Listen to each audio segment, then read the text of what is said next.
Hello everyone, welcome back to my channel. तो तोरी एक ऐसी सब्जी है जिसे बच्चे खाना अक्सर पसंद नहीं करते हैं, पर इस तरीके से बनाएंगे तो बच्चे मांग मांग कर खाएंगे। बनाना भी बहुत आसान है और बहुत कम मसालों के साथ हम इसे बनाएंगे। तो फिर देर किस बात की, चलो बनाना शुरू करते हैं। वीडियो पसंद आए तो लाइक कीजिए, साथ ही चैनल को सब्सक्राइब करके बेल आइकन को जरूर प्रेस कीजिए लेटेस्ट अपडेट के लिए। तो बहुत ही टेस्टी दही वाली तोरी की सब्ज़ी बनाने के लिए यहाँ मैंने ली है 1 किलो तोरी। बढ़िया से पहले इसे धो लेना है और कपड़े से पोंछ लेना है। हेड और टेल को कट कर दीजिए, उसके बाद हम इसे छीलेंगे। आप चाहें तो इसे चाकू से हल्का स्क्रैच भी कर सकते हैं, पर मैं छीलना प्रेफर करती हूँ। छिलके को हटाकर बनाएंगे तो सब्ज़ी काफ़ी सॉफ्ट बनेगी। और ये देखिए, सारा हमने छील कर तैयार कर लिया है। और अब इसकी करनी है हमें कटिंग। कभी कभी क्या होता है कि तोरी कड़वी आ जाती है, तो चख करके देख लें कि अगर एक भी तोरी कड़वी होगी तो पूरी सब्ज़ी ख़राब हो जाती है। तो सबसे पहले आप थोड़ा सा चख करके देख लें। और ये देखिए, इस तरह से छोटे छोटे टुकड़ों में कट करना है। आप चाहें तो इसे लंबाई में भी कट कर सकते हैं। और यहाँ देखिए, सारा कट करके हमने तैयार कर लिया है। और इस तरह के टुकड़ों में आपको काटना है। देखिए, हमने मोटाई इतनी रखी है ताकि तोरी आसानी से गल जाए। और इसके छिलके को फेंकना नहीं है, बहुत ही हेल्दी होता है। इसकी चटनी बहुत अच्छी बनती है, कभी मैं फिर शेयर करूँगी। अभी वीडियो लंबा हो जाएगा, इसलिए मैं इसे हटा रही हूँ। और ये देखिए, इसमें हमें डालना है ढेर सारा लहसुन, जिसे मैंने चॉप कर लिया है। अदरक को ग्रेट करके लेना है। और 3 से 4 हरी मिर्च लीजिए, या जितना आप तीखा खाते हैं। और एक टमाटर लिया है मैंने मीडियम साइज़ का, जिसे चॉप कर लिया है। ये देसी टमाटर है, इसलिए मैं 1 ले रही हूँ। अगर आपके पास हाइब्रिड टमाटर है तो आप 2 ले सकते हैं। और एक मीडियम साइज़ का प्याज, जिसे मैंने बारीक बारीक काट लिया है। तो कटिंग और चॉपिंग हो गई है। और अब मसालों को मिक्स कर लेते हैं। तो यहाँ मैंने लिया है 2 चम्मच दही। दही फ्रेश लेना है, खट्टा दही का यूज़ ना करें। और इसमें हम बस 3 मसाले डालेंगे, हल्दी, मिर्ची और धनिया। इससे ही बहुत अच्छा टेस्ट आएगा। और यहाँ मैं डाल रही हूँ कश्मीरी लाल मिर्च पाउडर। और धनिया पाउडर थोड़ा ज़्यादा डालना है, यानी 1 चम्मच भर के धनिया पाउडर डालिए। और सारे मसालों को हम अच्छे से मिक्स कर लेंगे।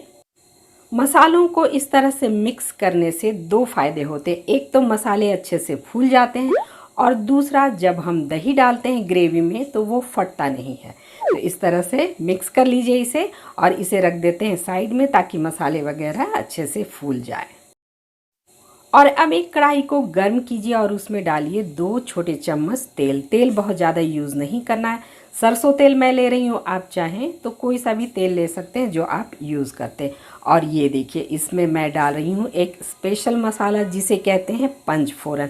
तो पंचफोरन में होता है जीरा, सौंफ, कलौंजी, मेथी और काली वाली सरसों। अगर आपके पास पंचफोरन नहीं है तो सिंपल जीरा और मेथी डाल सकते हैं, और थोड़ा सा सौंफ भी डाल सकते हैं। और टमाटर को छोड़ करके बाकी सारी चीज़ें हम तेल में डाल देंगे, जैसे अदरक, लहसुन और हरी मिर्च। फ्लेम को रखिए मीडियम पे, और इसे फ्राई करना है जब तक कि लहसुन का कलर चेंज ना हो जाए। इसे चलाते रहिए। लहसुन को अच्छे से फ्राई होना ज़रूरी है, तभी इसमें आएगा अच्छा फ्लेवर। और इस सब्ज़ी में लहसुन का फ्लेवर बहुत ही अच्छा लगता है। और अब हमें डालना है इसमें चॉप किया हुआ प्याज। आप चाहें तो प्याज की मात्रा बढ़ा सकते हैं। मैंने एक मीडियम साइज़ का प्याज लिया था, आप 2 ले सकते हैं। तो प्याज को बहुत ज़्यादा फ्राई नहीं करना, बस सॉफ्ट होने तक इसे पकाना है। और अब इसमें डालेंगे 2 पिंच हींग, जो कि डाइजेशन के लिए बहुत अच्छा होता है, और इसका फ्लेवर भी इस सब्ज़ी में बहुत अच्छा आता है। और ये देखिए, अब मैं डाल रही हूँ इसमें 1 चम्मच बेसन। इससे इस सब्ज़ी का टेस्ट बहुत ही बढ़ जाता है, बहुत बढ़िया लगता है। मसालों को भी एक बॉडी मिलती है और ग्रेवी थोड़ी थिक बनती है। तो बेसन को भी हमें लगातार चलाते हुए फ्राई करना है। ध्यान रखें कि बेसन जले नहीं। और अब पता कैसे चलेगा कि बेसन भुन गया है? तो इसमें से एक अच्छी सी खुशबू आने लगेगी, तो आप समझ जाएं कि बेसन बढ़िया से फ्राई हो गया है। तो अब बारी है इसमें टमाटर ऐड करने की। और टमाटर को भी अच्छे से फ्राई करें। जनरली टमाटर डालने के बाद हम नमक डालते हैं, पर अभी इसमें नमक नहीं डालेंगे। इसका रीज़न मैं आपको बाद में बताऊंगी। तो टमाटर को थोड़ा फ्राई कर लीजिए और अब हमें डालना है दही वाला मसाला। दही वाला मसाला डालने के बाद इसे लगातार चलाते रहिए ताकि दही है ना वो फटे ना। जब आप किसी भी ग्रेवी में दही वाला मसाला डाल रहे हो या दही डाल रहे हो तो नमक बाद में डालना चाहिए, क्योंकि अगर आपने पहले नमक डाल दिया तो दही के फटने के चांसेस होते हैं। इसलिए मैं बाद में नमक डालूंगी। अब थोड़ा सा पानी हम इसमें ऐड करेंगे ताकि मसाले अच्छे से फ्राई हो जाए। इसे भी बढ़िया से पकाना है, मसाले और दही को बढ़िया से भून लेना है। और ये देखिए अब हम डालेंगे इसमें स्वाद के अनुसार नमक। तो जब भी दही वाली सब्ज़ी बनाएं तो दही डालने के थोड़ी देर बाद नमक डालिए, जब दही और मसाले अच्छे से फ्राई हो जाए। तो इस बात का हमेशा ध्यान रखिए। और देखिए दही और सारे मसाले अच्छे से फ्राई हो गए हैं, कलर भी बहुत अच्छा आ गया है, खुशबू भी बहुत अच्छी आ रही है। तो अब हम इसमें डालेंगे बस 2 चम्मच पानी और इसे बढ़िया से मिक्स कर लेना है, क्योंकि मसाले वगैरह तो अच्छे से भुन ही चुके हैं। थोड़ा सा पानी डालिए और चारों तरफ से मसालों को इसमें लपेट लीजिए। और अब हम डालेंगे इसमें तोरी। और तोरी में अपना पानी होता है, जब तोरी गलने लगती है तो बहुत सारा पानी रिलीज़ करती है। इसे मिक्स करिए बढ़िया से और इसे कवर करके हमें क्या करना है, लो टू मीडियम फ्लेम पे पकने देना है। तो चलिए इसे कवर कर देते हैं और बीच बीच में इसे चेक करते रहना है।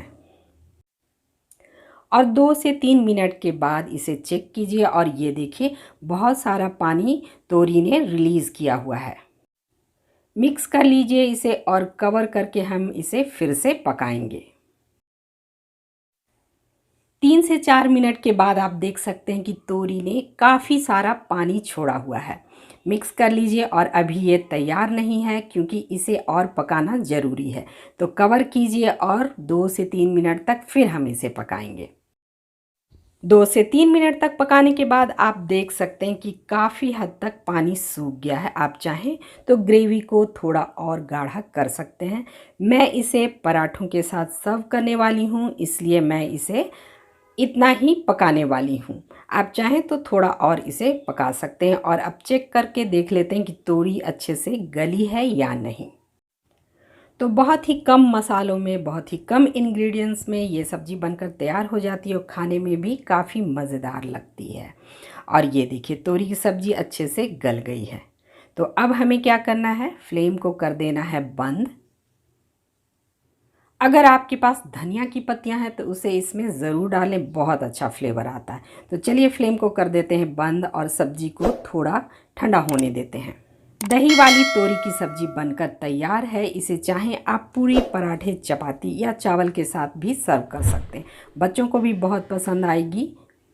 वीडियो पसंद आया हो तो लाइक कीजिए, साथ ही कमेंट ज़रूर कीजिए और चैनल को सब्सक्राइब करके बेल आइकन को ज़रूर प्रेस कीजिए लेटेस्ट अपडेट के लिए। तो मिलते हैं नेक्स्ट रेसिपी पे। Till then thanks for watching, bye bye and take care.